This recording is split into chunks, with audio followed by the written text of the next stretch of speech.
Meu nome é Ari, eu sou gestor cultural e psicólogo e produtor do Festival de Verão de Araçoiaba da Serra, que vocês estão assistindo agora a edição virtual, que espero que vocês gostem. Foi feito com muito afeto, por uma equipe muito profissional e seguindo todas as recomendações sanitárias para esse momento tão complicado que a gente está vivendo.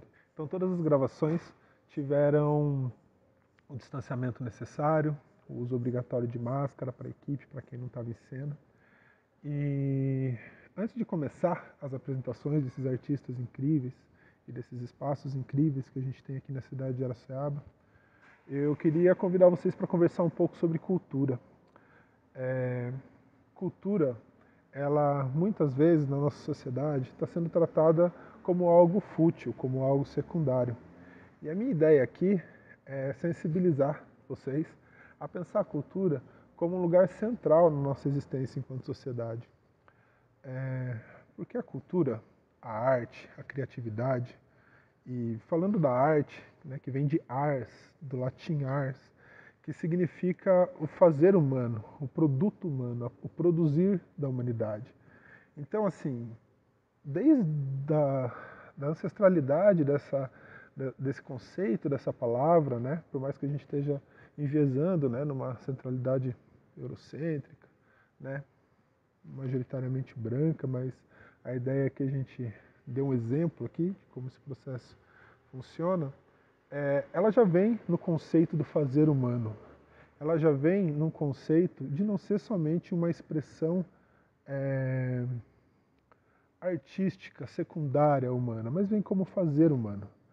E a gente pode perceber que desde lá já existia uma amplificação do conceito de cultura, de arte e de criatividade.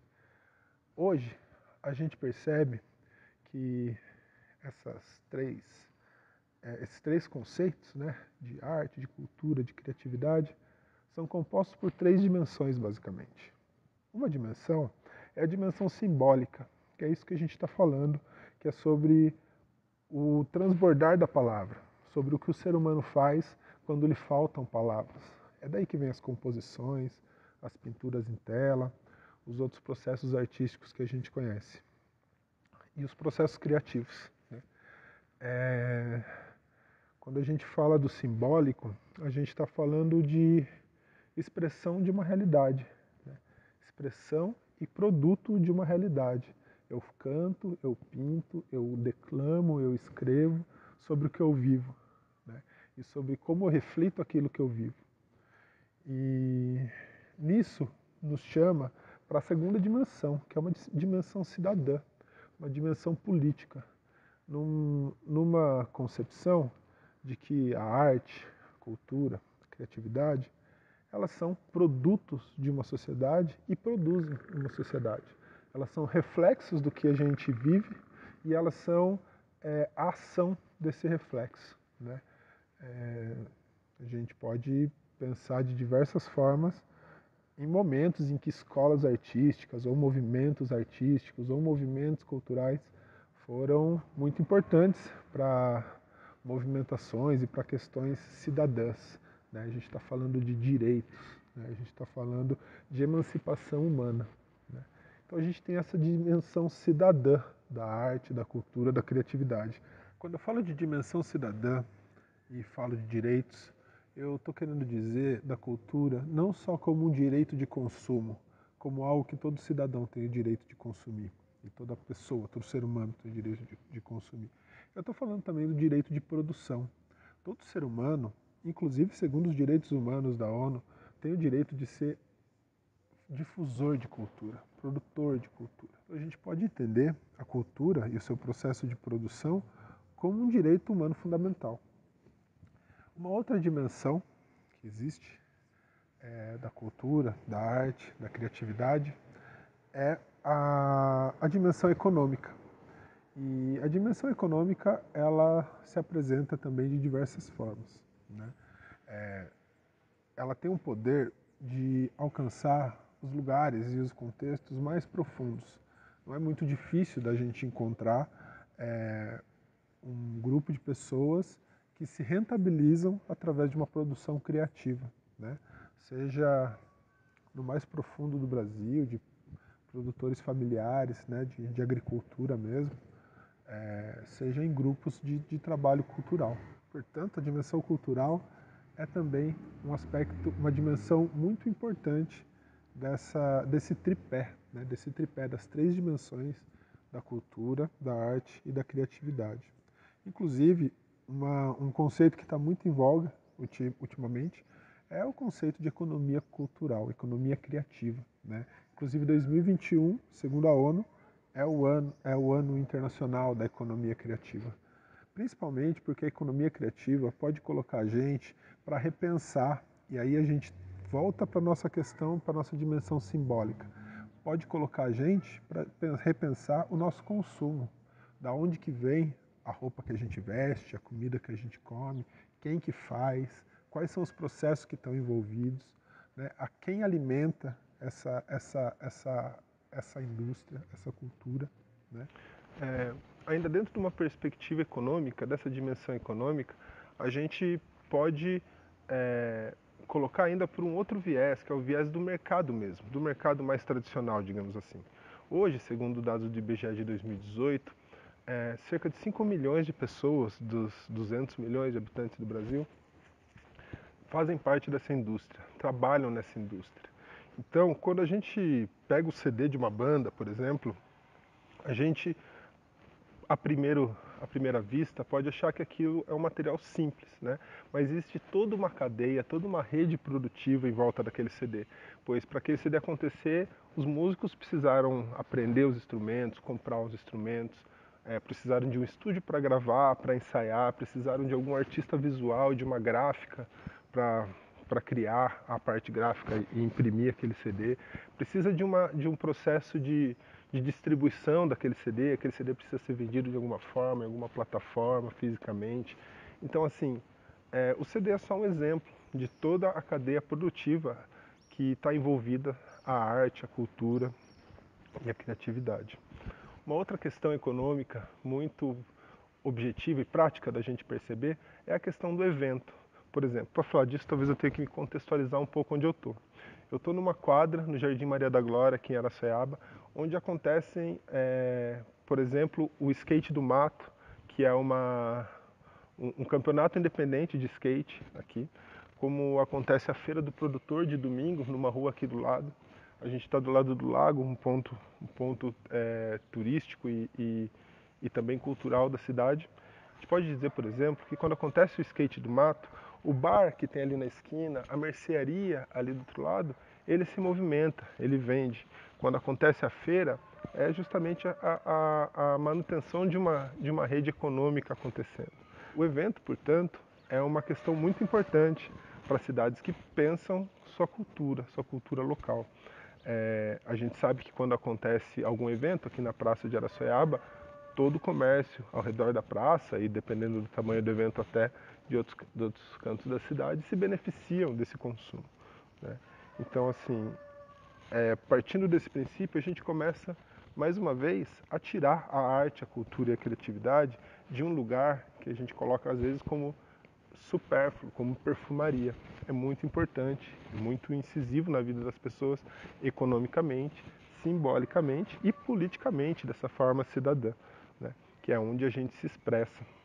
Fazendo mais um vínculo entre essas dimensões, a gente pode falar de consumo, por exemplo, como o exemplo que eu dei do CD. A gente tem que, para isso, desmistificar uma coisa que é muito importante, que é que visibilidade não é igual a qualidade.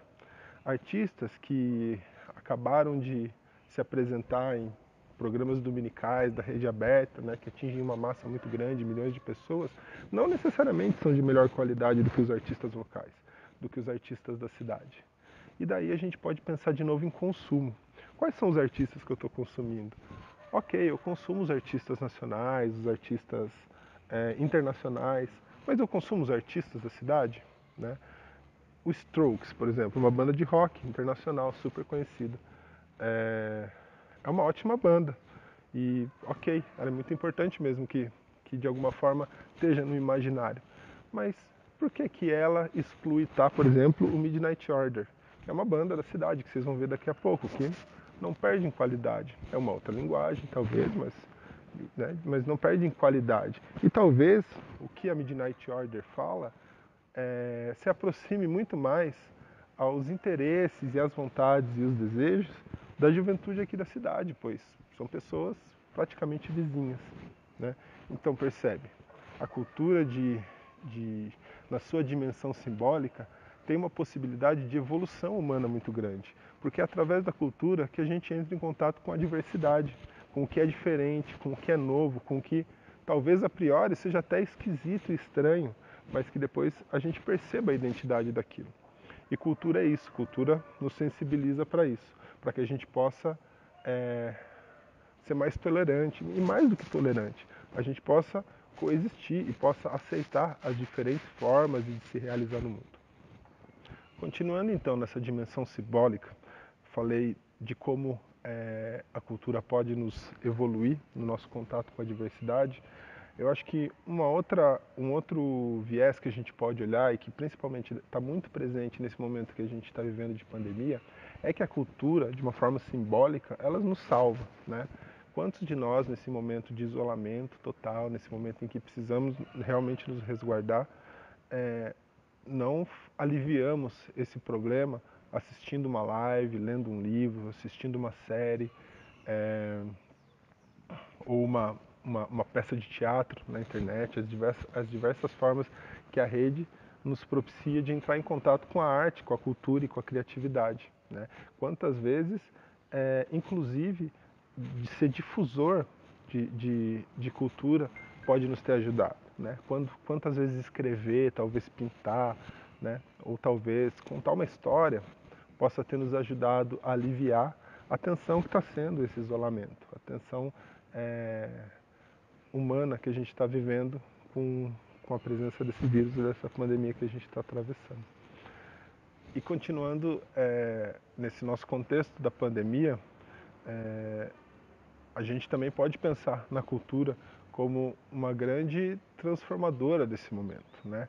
Primeiro porque mundialmente, quando o ser humano sofre alguma pressão externa e precisa repensar suas práticas, repensar sua forma de vida, geralmente é a arte, a cultura e a criatividade que tomam a frente nesse movimento, que nos apresentam formas, que nos apresentam novas formas de vida. Mas passando para um momento mais real, né, e mais minucioso desse processo que a gente está passando, a classe cultural e a classe artística foi a primeira a parar, porque o trabalho artístico, em sua grande maioria, exige aglomeração. Então foram os primeiros a parar, lá em março de 2020. E vão ser os últimos a voltar, porque só vai poder voltar a aglomeração quando a gente estiver totalmente seguro, totalmente vacinado. E aí a gente cai na importância desse processo que está acontecendo hoje, desse festival que vocês estão assistindo e da Lei Aldir Blanc, que veio como um processo de auxílio à classe artística, a essa rede artística. Hoje esse projeto está acontecendo por diversas mãos, por diversos profissionais e diversos artistas, porque a gente teve a possibilidade de construir esse projeto. A Lei Aldir Blanc, ela provém de um dinheiro que já era da cultura, que sempre foi da cultura, que foi criado no Fundo Nacional de Cultura. Era um dinheiro que já estava sendo, durante todos esses anos, arrecadado. E nada mais foi feito do que viabilizado com que ele fosse o auxílio emergencial dos artistas nesse momento. Ainda é muito aquém do que pode ser feito, afinal, a gente tem no mínimo aí um ano de pessoas paradas. E de novo, a gente está falando de toda uma rede, de toda uma cadeia produtiva. Não estamos falando só do músico, só do ator. A gente está falando da costureira que faz os figurinos. A gente está falando do contador, que às vezes pode ser especializado em atender grupos artísticos. A gente está falando de toda uma cadeia produtiva que acaba sendo afetada e vai ficar muito provavelmente mais de um ano parada, né? A Lei Aldir Blanc vem para mitigar, para amenizar esse problema. Ainda está longe de resolver. Mas assim, um caminho para resolver, eu acho que foi um pouco do que a gente trocou aqui nesse início, de que é o fato da gente repensar o nosso consumo, repensar os nossos preconceitos talvez. Lembrar que a cultura nos leva de encontro à diversidade, entendendo a diversidade como potência e não como problema a ser tratado. Que ela vai de encontro ao consumo do artista local, de entender que o artista local ele merece um incentivo. E assim, ok, às vezes a gente não vai conseguir comprar o CD do artista local que a gente gosta, mas o fato da gente falar dele, o fato da gente compartilhar ele nas nossas redes, o fato da gente incentivar as pessoas à nossa volta a consumir a cultura local, pode ser um movimento muito importante para que a gente consiga ter mais base e ter mais sustentabilidade dentro desse processo cultural. Bom, então é isso, eu acho que eu já falei demais. Eu quero convidar vocês para continuar aqui, para que a gente continue assistindo esse festival com os artistas incríveis, do quais eu sou muito grato por participar, e agradecer a essa equipe generosa, essa equipe incrível que participou junto com a gente, que fez esse trabalho primoroso. E espero que vocês gostem, e quem sabe a gente não se vê ainda por esse ano ou no ano que vem com algum outro festival, outro próximo festival de verão. Espero que a gente consiga concretizar muitas coisas esse ano, por mais difícil que ele seja. Obrigado a todos e bom festival.